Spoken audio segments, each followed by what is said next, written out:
So here we go, we've got a two-part question here. So what we're going to do is show that that quadratic in there, n squared minus 3n plus 7 is prime for all the integers from 1 to 5. So this one is very much a proof by exhaustion. So let's just do a bit of notation stuff here. Let's call this function p of n is the quadratic.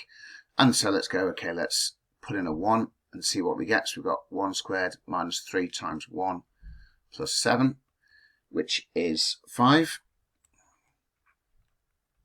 That's clearly prime.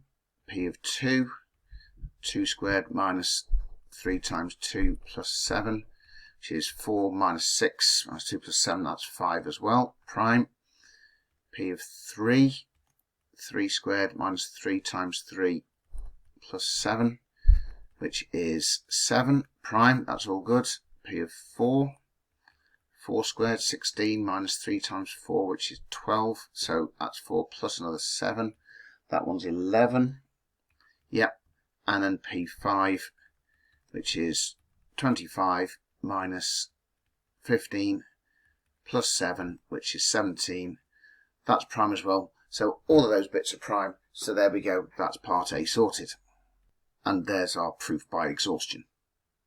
And now for part B, what we've got to do is prove that the statement is not true for all integers. It's worked for 1 to 5.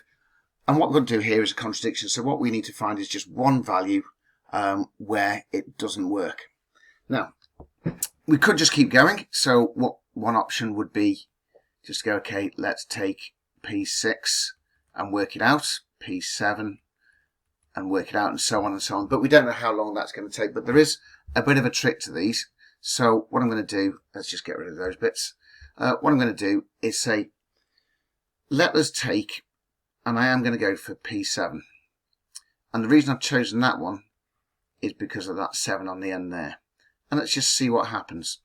Now, we could actually work it out numerically, but what I'm going to do is do it slightly different. So I'm going to say, okay, let's write that as, we've got the 7 squared minus 3 times the 7 plus 7. Now, what I'm going to do, rather than working out, is do a bit of factorising, because you sometimes get these things and the number on the end is a bit larger, so the actual working out isn't the easiest. And I'm also going to show you why it works out the way that it does. So what we've got here, if you notice, we've got 1, 2, 3 terms there. And in each term, there's a common factor of 7. So what I'm going to do is do some factorising. And I'm going to take out a 7. And so inside my bracket there, I've got 7 times what gives me 7 squared, so that needs to be a 7. Here, for the middle term, take away 3. And then for the final one, I've got a plus 1. So you can see, there's my 7 squared, there's my 7 times 3, and there, 7 times 1, that's the 7 on the end. So now if we just tidy up inside the bracket, what we've got is 7 times by inside the bracket, we've got 7, so that's 7 times 5. So P7 can be written as 7 times 5. And if that's true, it means that P7 has got factors 7 and 5, which are not 1 in itself, which means it has more than 2 factors, which therefore means it's not prime. So remember, for this proof by contradiction, we just had to find just one example where it wasn't true, and therefore we've clearly shown that it's not true for every single possible integer, and so there's our proof all sorted. Cool.